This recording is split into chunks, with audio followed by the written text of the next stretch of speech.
అందరికి ఇష్టమైన గులాబ్ జామున్ చేస్తున్నాను. ఇందుకోసం నేను ఎంటీఆర్ గులాబ్ జామున్ పౌడర్ తీసుకున్నాను. దీని క్వాంటిటీ వచ్చేసి 1 కప్ ఉందండి. కాచి చల్లార్చుకున్న పాలతో ఈ పిండిని మొత్తం కలుపుకున్నాను. పాలతో కలుపుకోవడం వల్ల గులాబ్ జామున్ చాలా సాఫ్ట్గా ఉంటుందండి.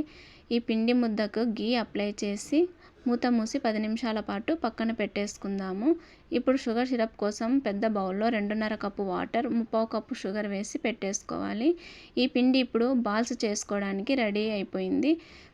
ఇలా గీ వేళ్ళకి అప్లై చేసి బాల్స్ అన్నీ కూడా చేసేసుకోవాలి. బాల్స్ అన్నీ చేసుకున్న తర్వాత స్టవ్ పై కడాయి పెట్టి ఆయిల్ హీట్ అయ్యేలోపు మనం షుగర్ సిరప్ని ఒకసారి చెక్ చేసుకుందాం. ఇంకా అవ్వలేదు. ఇప్పుడు వేడైన ఈ ఆయిల్లో బాల్స్ అన్నీ వేసుకుందాము. ఇప్పుడు షుగర్ సిరప్ని మళ్ళీ ఒకసారి చెక్ చేద్దాం. ఇప్పుడు ఇది మనకి రెడీ అయిపోయింది. ఇందులో ఇలాచీ పౌడర్ 1 స్పూన్ వేసి మూత మూసి స్టవ్ ఆఫ్ చేసి పక్కన పెట్టేసుకుందాం. బాల్స్ అన్నీ కూడా మనకి మంచి కలర్లో వచ్చేసాయి. థిక్ బ్రౌన్లో రావాలండి ఎప్పుడైనా ఇవి. ఇప్పుడు ఈ బాల్స్ అన్నీ కూడా వేడిగా ఉన్న ఈ సిరప్లో వేసి అరగంట పాటు మనం వదిలేస్తే తినడానికి రెడీ అయిపోతాయి.